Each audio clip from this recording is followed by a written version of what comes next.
शेतात जाण्यासाठी शेतकऱ्यांचा जीवघेणा प्रवास. 600 फूट नदी पार करतात थर्माकोलवर.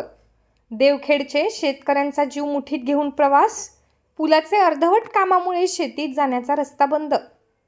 बुलढाणा जिल्ह्यातल्या देवखेड येथील शेतकरी शेतात जाण्यासाठी चक्क थर्माकोलवर बसून शेतात जाण्यासाठी जीवघेणा प्रवास करतात. खडकपूर्णा नदीचे 600 फुटाचे पात्र पार करताना जीव मुठीत घेऊन आजपर्यंत प्रवास सुरू आहे. मात्र प्रशासन शेतकऱ्यांचा या गंभीर समस्येकडे लक्ष द्यायला तयार नाही. याच गावातील शेतकऱ्यांना शेतात जाण्यासाठी सार्वजनिक बांधकाम विभागाकडून या नदीवर पुलाचे काम करण्यात आले. मात्र ठेकेदाराने ते अर्धवट सोडल्याने आता शेती कशी करायची असा प्रश्न या शेतकऱ्यांना पडला आहे. शेतातील सोयाबीन, उडीद, मूग काढून घरी आणायचा आहे.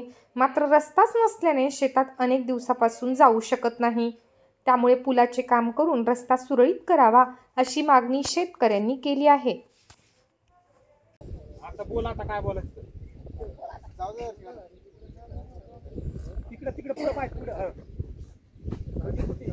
निकाल बांधा कोण करायला नाही नाही बरोबर आहे बरोबर आहे बरोबर तिकडे याच्या डबल रिवर्स आणायची. बस झालं रे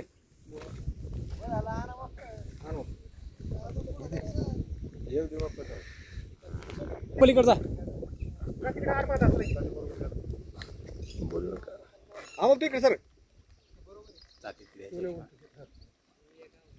पलटी करायची पलटी नको करू पलटी करू